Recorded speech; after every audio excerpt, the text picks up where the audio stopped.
Bonjour madame, bonjour monsieur, chers téléspectateurs de Communion Télévision. Nous sommes très très contents de vous savoir nombreux devant votre petit écran chaque jour en train de regarder nos programmes, nos émissions également.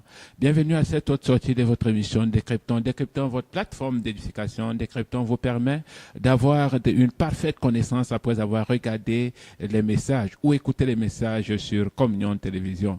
Mesdames, messieurs, il est avec nous dans ce studio l'homme, notre personne ressource, l'apôtre Étienne Comgrep, le père fondateur du ministère Appel à la communion avec Dieu. Avec lui, pendant une quarantaine de minutes, nous allons rentrer dans les profondeurs pour en savoir un peu plus, suivant notre thématique de ce jour.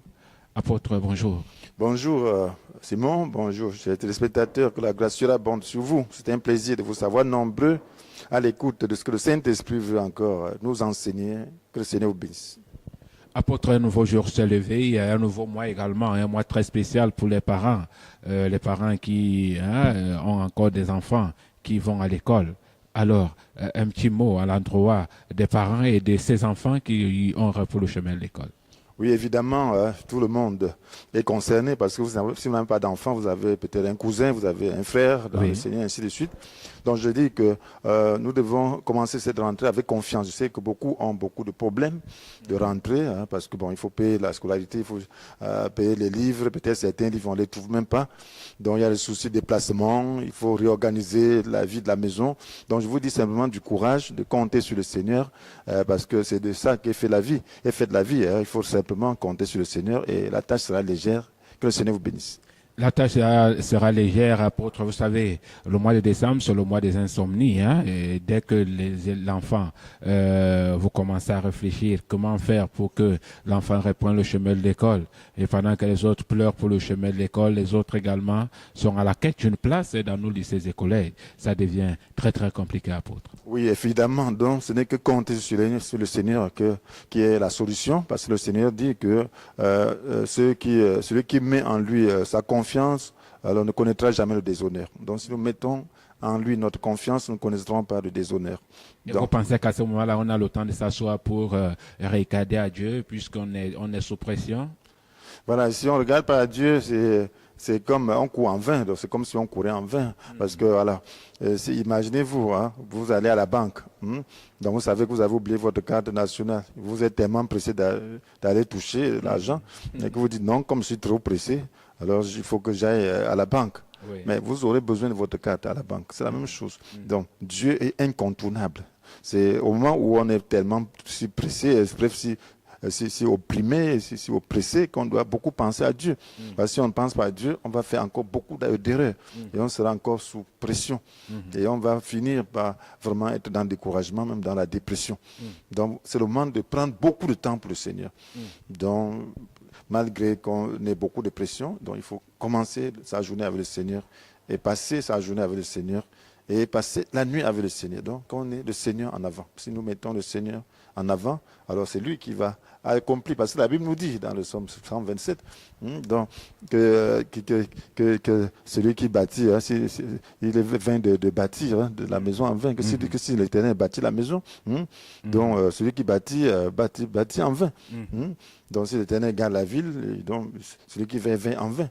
Donc il est vain de se lever tôt le matin et se coucher tard et se donner tant de peine pour manger son pain. Le Seigneur en donne autant à ceux qui lui sont chers pendant qu'ils dorment. Donc il faut donc trouver cet état de sommeil, de tranquillité, afin que ce soit le Seigneur qui agisse pour nous. Parce que c'est nous qui agissons, nous allons dépenser beaucoup de force, beaucoup d'efforts, de faire beaucoup d'efforts et produire très peu.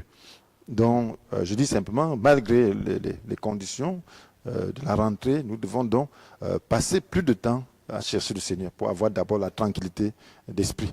Alors, c'est dans le calme et la confiance que sera votre force. Ce n'est pas dans l'agitation. Le Seigneur agit dans le calme et la confiance. C'est très important. D'accord.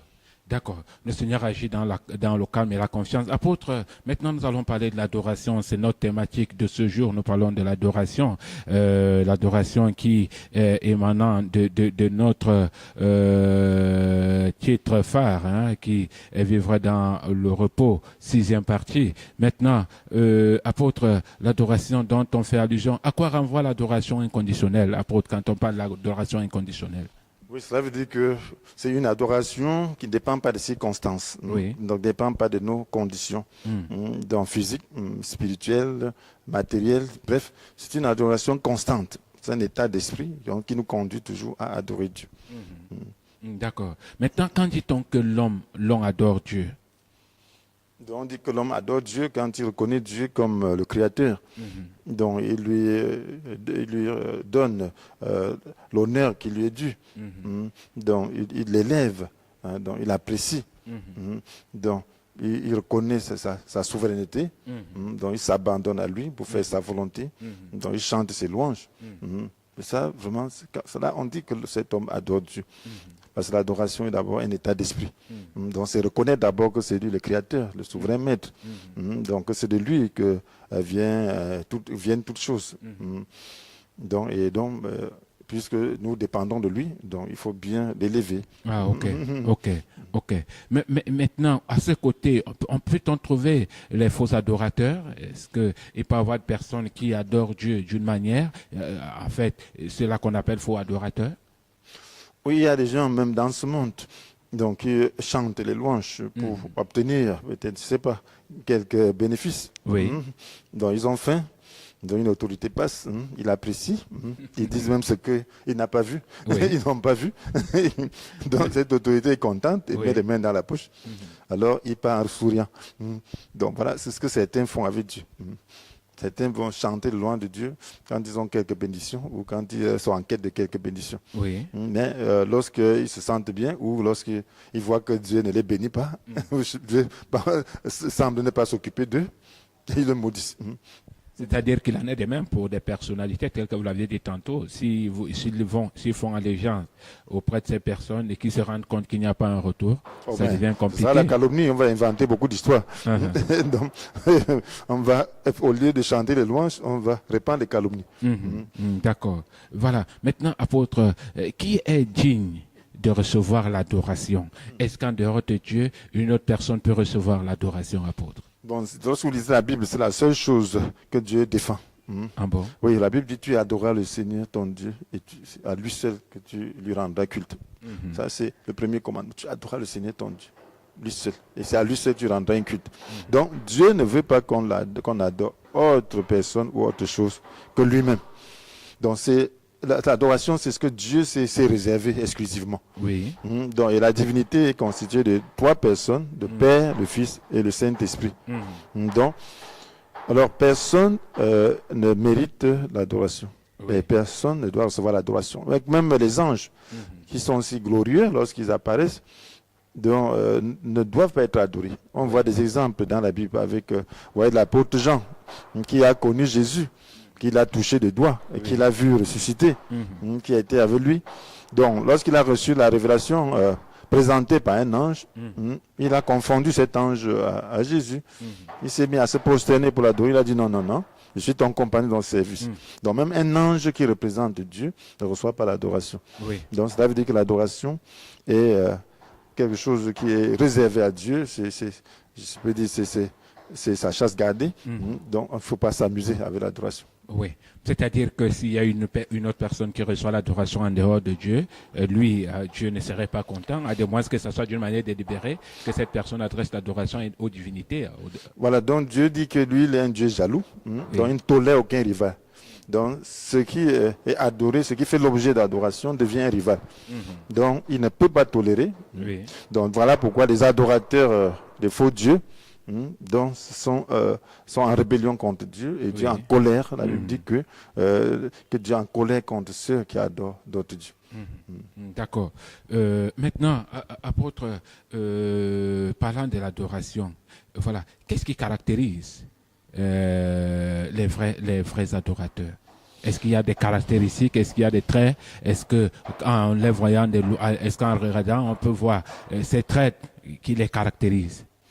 Oui, un vrai adorateur, c'est quelqu'un qui connaît d'abord ce qu'il adore. Vous ne pouvez pas adorer ce que vous ne connaissez pas. Donc, c'est quelqu'un qui a la révélation de qui est Dieu. Oui.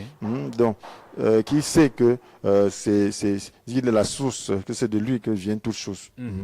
Donc, et c'est pour lui que nous vivons. Donc la Bible nous dit, c'est Paul qui le dit, donc il y a un seul Dieu, le Père, Oui. de qui toute chose vient et pour qui nous vivons. Donc un seul Seigneur, Jésus-Christ, par qui tout existe et par qui nous sommes. Oui. Donc il y a un seul esprit. Donc voilà, donc il faut connaître donc qu'il y a un seul Dieu, un seul Seigneur, un seul esprit. Donc maintenant, parce que vous pouvez adorer ce que vous ne connaissez pas. Jésus avait dit à la femme samaritaine que vous adorez ce que vous ne connaissez pas. Donc il y a des gens qui adorent ce qu'ils ne connaissent pas. Oui. Ils adoraient sur les montagnes, ainsi de suite, un Dieu qu'ils ne connaissaient pas. Donc ils n'avaient pas une relation personnelle. Jésus dit, nous adorons ce que nous connaissons. Donc il le disait avec preuve, parce que Dieu s'est révélé à Abraham, Dieu s'est révélé à Isaac, à Jacob, et puis Dieu s'est révélé aux prophètes, et puis Dieu avait promis sa venue. Oui. Le voilà qui est venu. Donc, il est venu de la part du Père, il a pris la forme humaine. Donc, il adorait ce qu'il savait. Donc, ce n'était pas n'importe comment. Donc, il faut connaître Dieu, il faut savoir qui est Dieu. Donc, et par comment il faut l'adorer. Alors, Jésus-Christ est le moyen. Parce qu'en réalité, pour avoir une relation avec Dieu, ce n'est pas possible sans être vraiment dirigé. Oui. Voilà pourquoi quand Jésus vient, il dit, je suis le chemin, la vérité et la vie. Donc, il dit, je suis le chemin. Il ne dit pas que je suis un chemin. Je suis le chemin. Donc, nul ne vient au Père sans passer par moi. Donc, ce n'est que par lui. Donc, si nous voulons adorer le Père, nous devons passer par Jésus. Jésus seul est le moyen par lequel on peut vraiment adorer Dieu de manière authentique. D'accord. De manière authentique, à dire qu'apôtre, des faux adorateurs adorent ceux qui ne connaissent pas. Et ils adorent, mais ils ne connaissent véritablement pas leur Dieu, mais ils adorent simplement comme ça. Là. Oui, et puis ils sont détournés, finalement, ils se retrouvent à adorer les idoles. Oui. Imaginez-vous, même le peuple d'Israël dans le désert, quand Moïse a tardé à revenir, il était sur la montagne pour recevoir les deux tables et les ordonnances relatives à leur culte, au culte mosaïque. Donc il a fait 40 jours. Par derrière, le peuple a dit, ce Moïse, on ne savons pas ce qui lui est arrivé. Donc fais-nous des dieux, Aaron, fais-nous des dieux qu'on voit. Donc ils ont donné de l'or, beaucoup d'or pour faire un dieu, donc un veau, qui sont mis à adorer. Donc voilà. Donc, ils ont été détournés. Combien? À plus forte raison, des gens qui ne connaissent même rien de Dieu. Voilà les gens à qui Dieu s'est présenté et puis a manifesté sa puissance pour les délivrer, a fait des miracles. Mais ils veulent voir. Donc il y a beaucoup de gens qui adorent un Dieu qu'ils voient. Oui. Ils adorent des hommes, ils adorent des statues, ils adorent des ancêtres, des crânes des ancêtres, tout ça. Donc je dis, ça c'est la séduction. Donc c'est la séduction. Le vrai Dieu, la Bible dit qu'on l'adore par l'esprit. Parce que le vrai Dieu n'est pas visible. Donc voilà pourquoi je dis, pour adorer Dieu, il ne faut même pas des statues. Il y a des gens qui font des représentations de Dieu, ou même de Jésus, ou même des photos de Jésus ou de sa mère, et puis il adore. Ce n'est pas ça l'adoration. L'adoration se fait par l'esprit. Parce que c'est même interdit de faire des représentations pour révéler. La loi fondamentale de Dieu le dit clairement. Donc ceux qui le font se rebellent contre Dieu. Donc ce sont de faux adorateurs. Donc Dieu veut qu'on l'adore par l'esprit. On n'a pas besoin de se représenter quelque chose. Dieu se révèle dans la parole. Donc tu dois savoir que Dieu nous a créés à son image. Donc Dieu a des qualités. Donc, et ces qualités morales se révèlent dans la Bible. Donc on doit donc l'adorer à partir de ses qualités morales, à partir de ce qu'il est. Donc par l'esprit. Donc voilà, si vous avez besoin absolument de quelqu'un, de quelque chose de visible pour adorer, alors ça veut dire que vous êtes charnel. Donc vous n'êtes pas né de nouveau. Donc, parce que Dieu est esprit. Il faut que ceux qui l'adorent par l'esprit et en vérité. Donc si vous avez besoin de représentations, ce dont vous avez besoin, c'est simplement de vous convertir, de recevoir l'esprit pour être un homme spirituel, un homme esprit. Là, vous comprendrez ce qu'on appelle donc adorer par l'esprit. Parce que si vous ne savez pas adorer par l'esprit, ça veut dire qu'il y a problème. Vous n'êtes pas né de nouveau. Donc il faut naître de nouveau pour comprendre ce qu'on appelle adorer par l'esprit. D'accord. Il faut naître de nouveau pour comprendre ce qu'on appelle adorer par l'esprit. Maintenant, apôtre, est-ce qu'il est possible d'adorer de façon conditionnelle? Il y a des personnes qui le font. Conditionnelle? Oui. Oui, c'est possible d'adorer de façon conditionnelle. Il y a des gens qui adorent de façon conditionnelle. Il y a des gens, lorsqu'ils ont une bénédiction, ils adorent Dieu. Quand tout va bien, ils vont au culte. Ils adorent Dieu. Donc, c'est tout ce qu'ils font. Oui. Donc, quand ils adorent Dieu de cette manière, ça veut dire que c'est conditionnel. Donc, quand Dieu les bénit, alors ils l'adorent. Mais quand Dieu ne sent pas les bénir, ils ne l'adorent pas. Ah. Quand tout va bien, ils chantent. Même les Juifs l'ont fait. Donc, quand ils ont vu les miracles de Dieu, Oui. il a fendu la mer en deux. Il a dit, ah! Il a dit, ils ont dit qui est comme toi. Oui. Qui est comme toi, oh Seigneur, ainsi de suite. Donc, autant de choses. Autant de choses. D'accord. Voilà, de façon conditionnelle, c'est-à-dire que quand on a bien mangé, quand on est content, quand on a réussi à un examen, peut-être là on adore Dieu, on dit ah Dieu là il est bon, mais à un moment donné on oublie qu'il était bon. On oublie qu'il était bon parce qu'on est devant des épreuves. Donc c'est ce que nous ne devons pas faire. Donc nous devons éviter de penser à Dieu seulement quand il nous fait du bien. Oui. Parce que nous devons savoir pourquoi nous avons des épreuves. Parce que si on ne comprend pas, c'est même l'ignorance. Parce que quand on ne sait pas pourquoi on adore, pourquoi Dieu nous donne bref, nous laisse dans la difficulté, Oui. on pourra ne pas l'adorer dans ces difficultés-là. Voilà, maintenant, apôtre, où retrouve-t-on les vrais adorateurs? Est-ce qu'il y a un lieu par excellence où on peut les retrouver? Les vrais adorateurs, l'adoration, c'est dans le cœur. Oui. Ce n'est pas seulement celui-là qui se tient, peut-être dans l'église, qui élève les mains, qui parle très fort, qui est un adorateur. Ce n'est pas seulement celui-là. Celui-là peut être un adorateur. Il peut aussi ne pas être un bon adorateur, un vrai adorateur. Donc l'adoration, le véritable adorateur, c'est une vie d'abord. C'est d'abord une vie. Parce que l'adoration, c'est d'abord le respect de Dieu, l'abandon à Dieu. Donc c'est une vie. Dans l'obéissance, une vie d'obéissance. Oui. Donc un véritable adorateur, c'est quelqu'un qui obéit à Diur. Oui. Oui. Vous voulez nous expliquer qu'ils sont invisibles, ces vrais adorateurs? Ils sont visibles à travers, vous pouvez reconnaître la vie, un vrai adorateur à travers ses réactions face aux situations. Oui. Donc, s'il n'est pas Dieu envers Dieu, donc il est plein de foi. Donc, parce que sans la foi, on ne peut pas adorer Dieu. Oui. Parce que l'adoration repose sur Dieu. Parce qu'on n'approche Dieu que par la foi. D'accord. On s'approche de Dieu que par la foi. D'accord. Donc, un vrai adorateur, c'est quelqu'un qui a la foi. Donc, qui espère en Dieu, qui croit en Dieu, qui croit que Dieu l'aime, qu'il a créé par amour et qu'il prend contrôle de sa vie. Et que, quelle que soit la situation, il est au contrôle. Que ce soit une situation de bonheur ou de malheur, il est là. Donc, de toutes les façons, l'intention de Dieu pour lui, c'est le bonheur, c'est non le malheur. Donc, s'il passe par difficulté, c'est même pas parce que Dieu ne l'aime pas, c'est parce que Dieu le forme, Dieu le moule. Dieu veut atteindre un objectif noble avec lui. Oui. D'accord. Dieu veut atteindre un objectif noble avec lui. Mais maintenant, apôtre, j'ai posé la question de savoir s'ils étaient invisibles, puisque Dieu les recherche. Voilà, donc, je peux dire... Les vrais adorateurs, oui, Dieu les recherche. Dieu les recherche, oui. Dieu les recherche. Lorsqu'il les trouve, il les trouve. Donc ils sont devant Dieu, ils ont tous fui. Oui. Donc, vous voyez, quand Dieu a créé l'homme, donc il avait l'intention qu'il soit un adorateur. Parce que la Bible nous dit que Dieu nous a destinés d'avance à célébrer sa gloire. Donc, il nous a destiné d'avance à célébrer sa gloire. Ça veut dire que lorsqu'il crée l'homme, son intention c'était qu'il célèbre sa gloire, qu'il soit un véritable adorateur. Adam l'a fait pendant un temps avec Ève, mais après ils sont détournés de cette adoration. Voilà pourquoi Dieu recherche. Et maintenant, de tout le monde, bon, l'homme était dévoyé, il ne savait même plus comment faire pour se rapprocher de Dieu. Voilà pourquoi le Seigneur, lorsqu'il vient, il dit à la femme samaritaine que Dieu recherche des gens qui l'adorent par l'esprit. Parce que cette femme disait qu'ils adoraient aussi. Il dit que non, vous adorez, mais ce n'est pas ainsi que Dieu veut. Donc Dieu veut ceux qui acceptent l'obéissance, qui acceptent le chemin qu'il leur montre pour pouvoir l'adorer. Donc Dieu cherche, et même aujourd'hui il cherche. Même parmi les vous voyez que, apôtre, vous conviendrez avec moi que si Dieu cherche les vrais adorateurs, a dit qu'il n'y en a plus, il n'y en a pas, parce que Dieu, lui, connaît les cœurs des hommes. Hein. Donc tous ne sont pas adorateurs, il y en a quand même, mais ça veut dire que tous ne l'adorent pas. Oui. Ils cherchent, donc ça veut dire que ceux qui l'adorent ne sont pas en nombre suffisant pour lui. Il y a quelques-uns qui l'adorent. En fait, ils recherchent d'autres qui doivent se joindre au groupe de ceux qui adorent déjà. Voilà, parce qu'il voudrait que tous l'adorent. Donc Dieu ne veut qu'aucun périsse.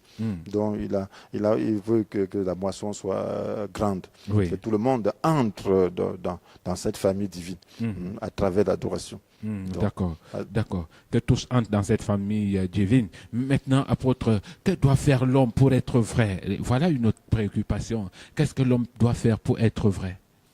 Voilà, pour être vrai, il faut être honnête en soi-même. Oui. Donc, et pour être vrai, et on ne peut pas être vrai en dehors de Dieu. Parce que c'est Jésus qui est le chemin, la vérité et la vie. Donc lorsqu'on devient un avec la vérité, on devient vrai. Oui. Donc il faut savoir qu'on a un besoin. Alors pour être vrai, il faut transcender la chair. Oui. Donc il faut se hisser au-dessus de la chair. Et ce n'est possible que par un combat spirituel. Oui. C'est pas une nouvelle naissance. Et puis vraiment, le véritable combat spirituel, c'est un combat contre notre chair. Parce que le Seigneur lui-même avait dit que l'esprit est bien disposé, mais la chair est faible. Donc, alors pour être vrai, il faut être en mesure de dominer la chair. Or, c'est le Saint-Esprit qui, en nous remplissant, nous donne de nous hisser au-dessus de la chair. Parce que la Bible nous dit, alors ne vous enivrez pas de vin, ça vous conduit à une vie de désordre. Oui. Mais laissez-vous constamment remplir par l'Esprit. Remplis par l'Esprit. Ainsi, vous vous entretiendrez mutuellement par des chants de psaumes, d'hymnes et de cantiques inspirés par l'Esprit. Donc vous célébrez le Seigneur de tout votre cœur par vos chants et vos cantiques. Donc il faut donc être rempli de l'Esprit. Oui. Parce que lorsque vous êtes rempli de l'Esprit, la chair est étouffée. C'est comme un verre ou une bouteille qu'on met dans l'eau. Donc lorsque c'est sous l'eau, alors là, l'eau remplit entièrement. D'accord, d'accord. Maintenant, quelle est la relation que l'homme doit avoir avec son Dieu? Le Dieu Tout-Puissant, bien sûr. Donc ça doit être une relation de père et fils. Parce que Dieu nous a créé en son image. Donc, et il nous a destinés à l'adorer. Donc lorsque nous l'adorons, nous retrouvons notre sens. Nous retrouvons un sens pour notre vie. Nous retrouvons notre origine. Donc, nous retrouvons notre origine divine. Donc, parce que Dieu nous a créés, que nous puissions lui ressembler.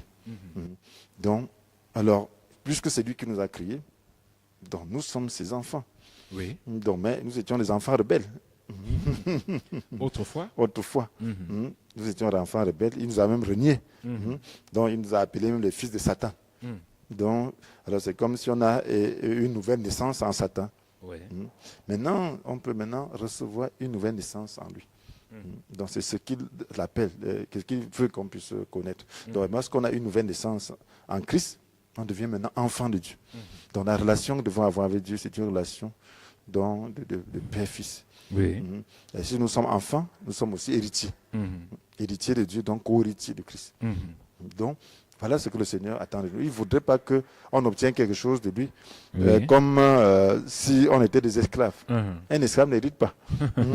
Donc, il voudrait qu'on obtienne des choses de lui en tant qu'enfant, en tant que faisant partie de la famille, en tant que étant des personnes légitimement mandatées, ayant le droit d'en jouir. D'accord.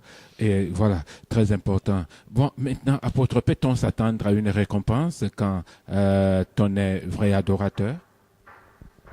Voilà. En réalité, l'adoration devrait être notre vie. La récompense, d'abord, c'est pour nous-mêmes. D'abord, premièrement, nous serions en train d'accomplir le but pour lequel Dieu nous a créés. Oui. Donc, c'est déjà, quand vous êtes en harmonie avec votre Père, vous êtes heureux. Donc, vous serez en harmonie avec notre Créateur. Oui. Voilà déjà une récompense. Donc, on pourra donc hériter de tout ce qu'il a prévu pour nous. Vous savez qu'il y a des enfants que des parents déshéritent à cause de leur comportement. Mais à un moment donné, on peut dire à un enfant, si tu fais ci, je te donne ça. Bien sûr, si tu es obéissant, donc, parce que le Père, ce n'est pas par un désir égoïste, c'est par rapport à ses objectifs, par rapport à ses valeurs.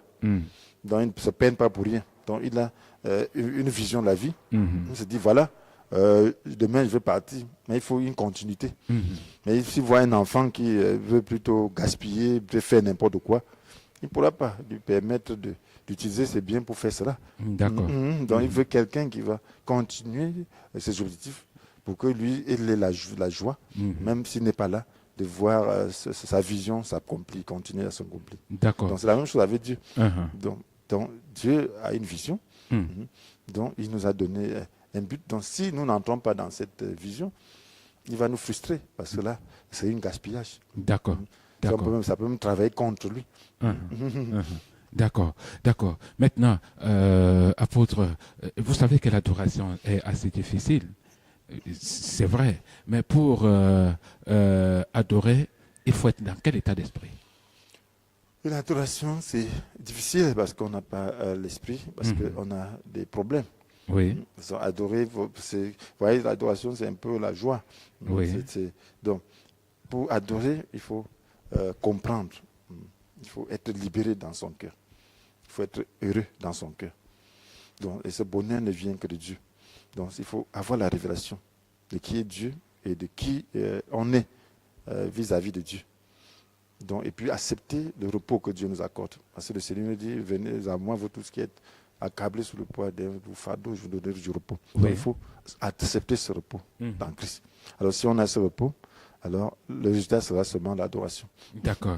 Le résultat sera seulement l'adoration. Apôtre, nous prenons une virgule et on se retrouve derrière.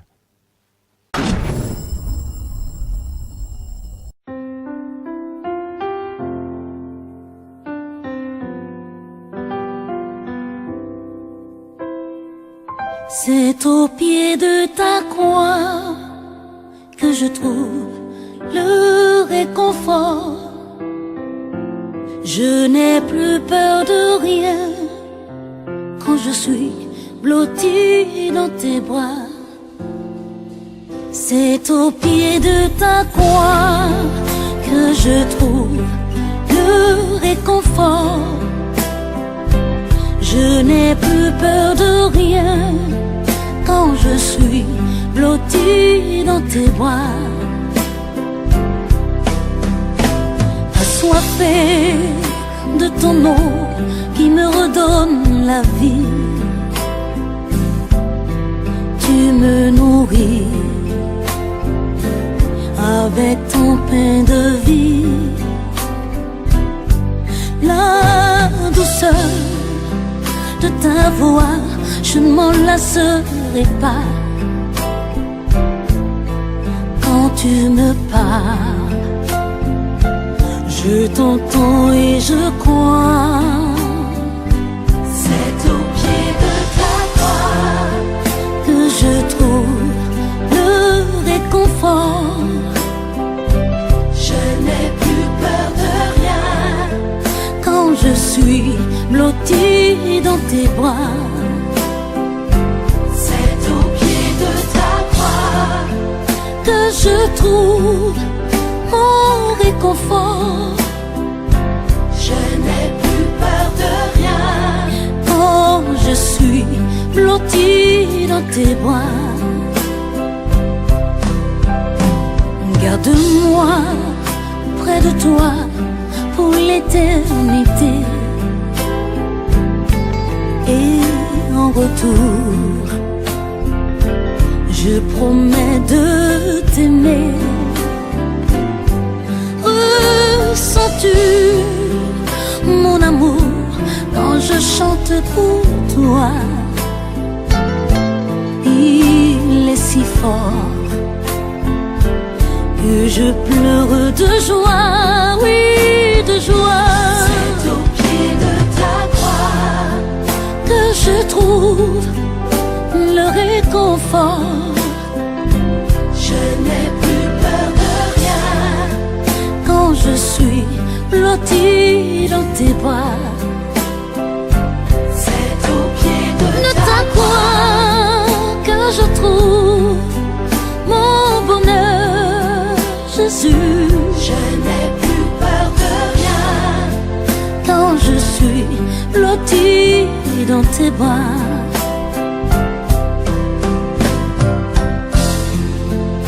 Seigneur, je veux te dire que je t'aime. Malgré tous mes péchés, tu ne m'as pas abandonné. Aujourd'hui je me donne à toi. Je t'appartiens pour toujours. Toi mon sauveur, au pied de ta croix, je trouve le réconfort. Je n'ai plus peur de rien, car tu es mon protecteur.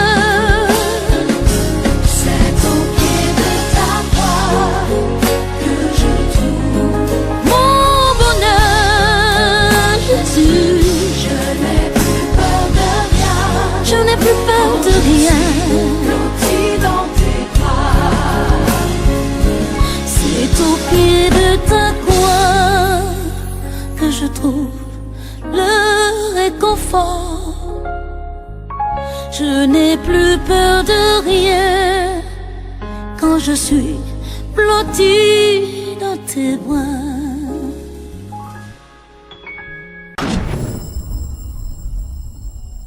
Retour dans ce studio après cette respiration musicale, mesdames, messieurs, chers téléspectateurs.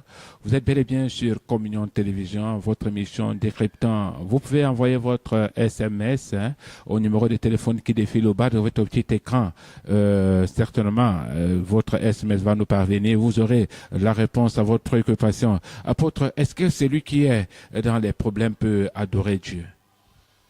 Oui, il devrait adorer Dieu, parce que le problème n'empêche pas qu'on adore Dieu. Parce que le problème doit être extérieur. Il ne doit pas nous toucher à l'intérieur. Et s'il essaie de nous toucher à l'intérieur, nous devrions le déposer. Mais il faut arriver à un niveau, apôtre, pour que nous ne soyons pas touchés à l'intérieur.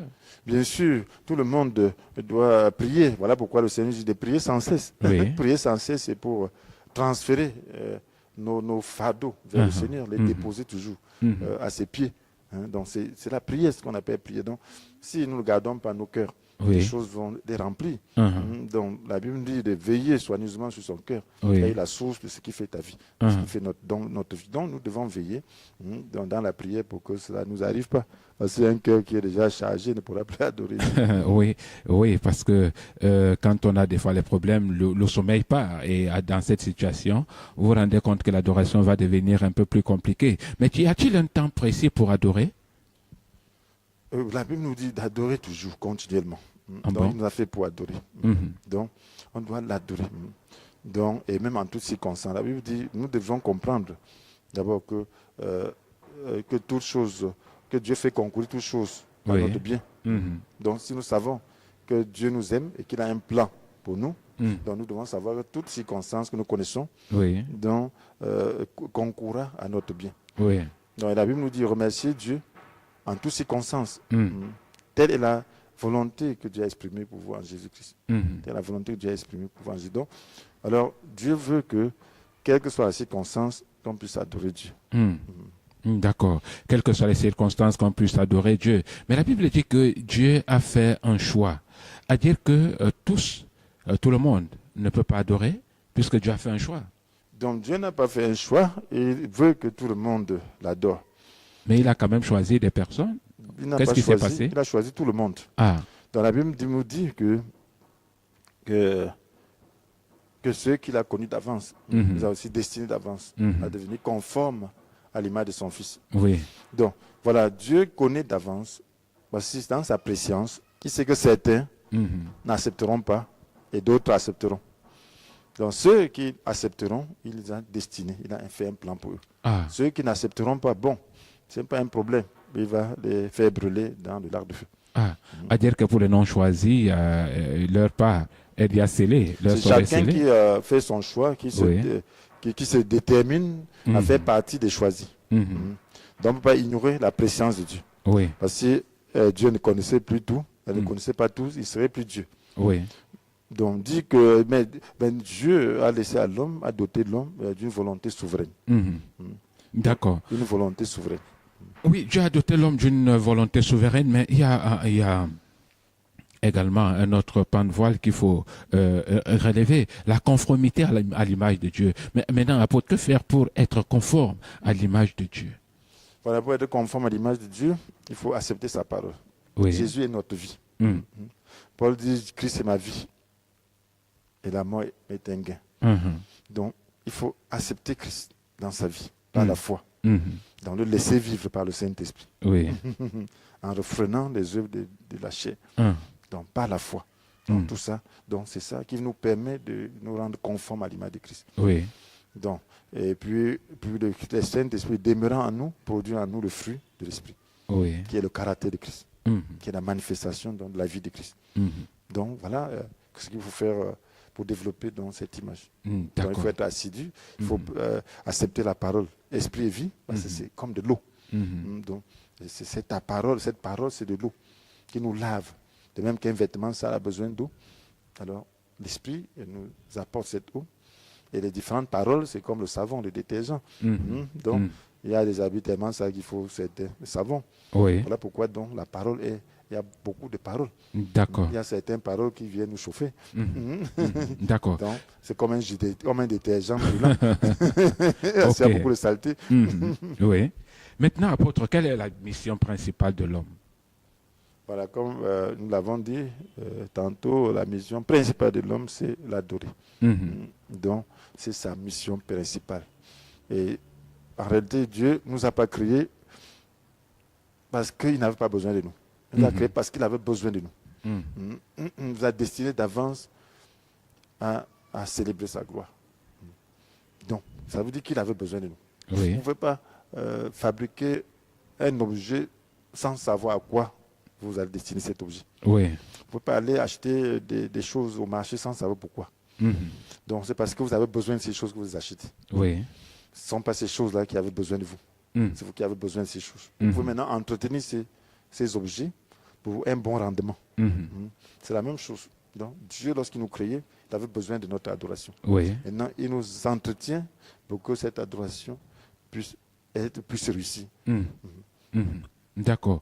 Il nous entretient pour que cette adoration puisse réussir. Mais et maintenant, apôtre, il semble, c'est vrai, nous ne pouvons pas le dire avec exactitude, il semble que nous sommes à la fin des temps. Et maintenant, est-ce que l'homme, par ses propres efforts, peut braver, peut relever les défis qui sont devant lui, et parlant de l'adoration, bien sûr? Oui, vraiment, les efforts de l'homme sans Dieu sont voués à l'échec. Oui. En tout temps, même pas seulement à la fin des temps. D'autant plus, et puis la fin des temps montre à quel point les efforts humains sont encore nuls, plus nuls, encore nuls. Je voudrais dire, donc, c'est encore plus vain. S'il y avait un qualificatif encore plus élevé, on allait l'utiliser. Donc, c'est dire que nous avons besoin davantage de Dieu qu'avant. Et le Seigneur a prévu aussi la grâce, une grâce surabondante. Donc, il est aussi plus présent qu'avant. Parce que la Bible prévoit qu'à la fin des temps, le mal ne cessera de croître. C'est Matthieu 24. Donc, il dit que là où le péché a proliféré, la grâce a aussi surabondé. Ça, c'est Romains 5.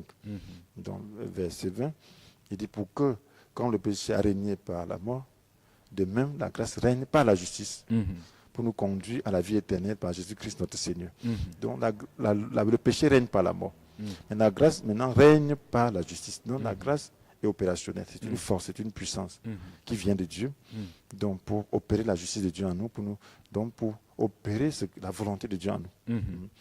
Donc, nous avons donc besoin de lui. Donc, sans lui, nous ne pouvons rien. Même le moindre péché, nous ne pouvons pas y résister. Même le gringalet des démons, comme quelqu'un disait. Il ne peut pas plus un être spirituel. Oui. Il va te fouetter. D'accord. Voilà. Maintenant, est-ce que le pardon fait partie de l'adoration, apôtre?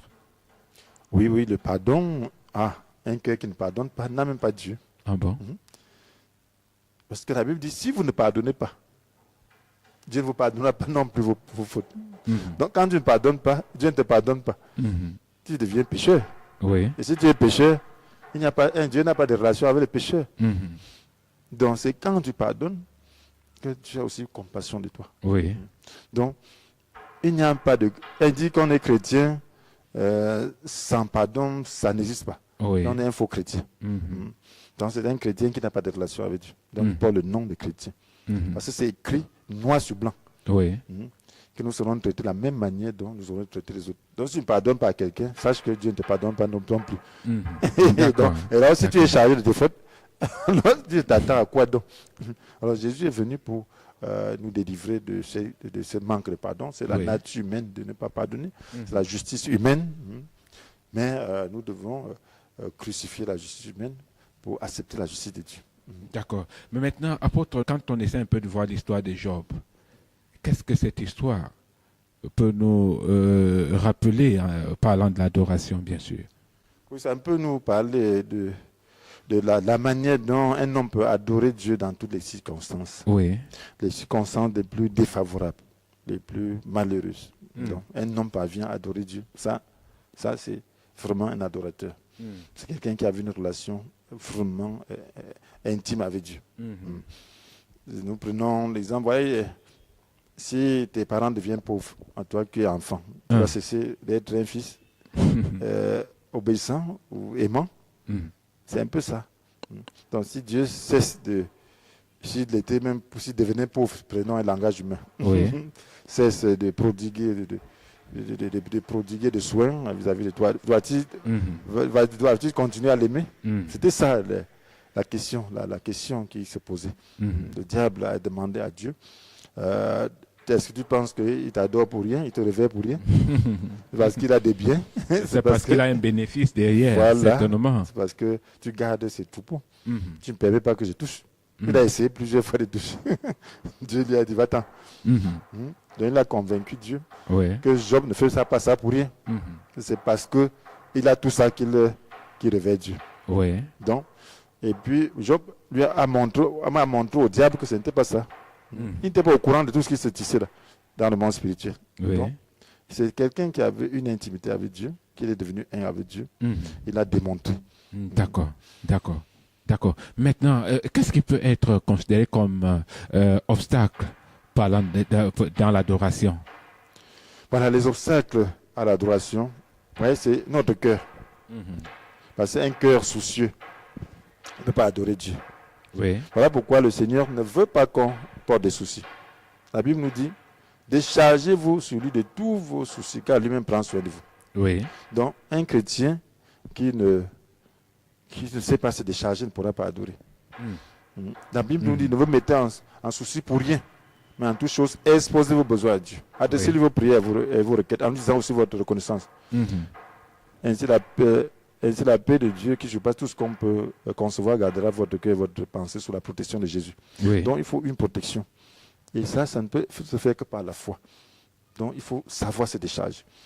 Donc un chrétien doit savoir se décharger. Donc il doit s'abandonner à Dieu, lui faire confiance. Donc dans toute situation, il dit, bon Dieu, je t'abandonne ma vie. Tu es souverain, tu es tout puissant. Tu dis que même mes cheveux sont comptés et que même la vie d'un moineau ne se perd pas sans ta volonté. Je vaux plus qu'un moineau. Je suis créé à ton image. Je m'abandonne à toi. Je te fais confiance. Donne-moi la grâce. J'ai besoin de ton assistance. J'ai besoin de ton Esprit Saint. Lorsque tu pries ainsi, tu reçois son assistance et tu as la foi. Et tu l'adores. Mais il n'est pas quand même exclu, à faute qu'on puisse quand même envier ce qu'on n'a pas. Bien, l'envie déjà, c'est négatif parce que tu envies ce que quelqu'un a. Donc tu veux être à la place de cette personne. Donc ça veut dire que tu n'as pas l'amour pour cette personne. Donc voilà, c'est ça, cet esprit de rivalité.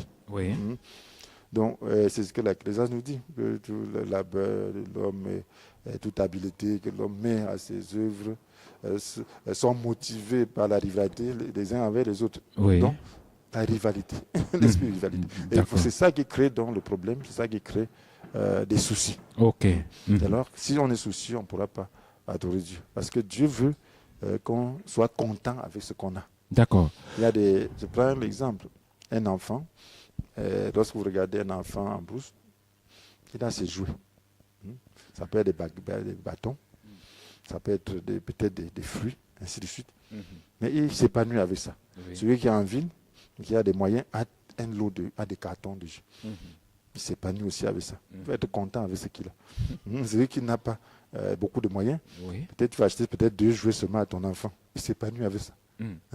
C'est vrai, c'est une belle illustration parce que je me souviens, quand on est dans un village pendant les fêtes de fin d'année, les enfants de là-bas essaient de tisser les voiturettes avec En fait, je ne sais pas comment ça se passe avec les bambous, Voilà. mais par contre, ceux qui sont à Yaoundé ont des voiturettes qui sont faites d'une autre manière, Voilà, oui, même des moteurs. avec un plastique, avec tout un tas de choses. Hein.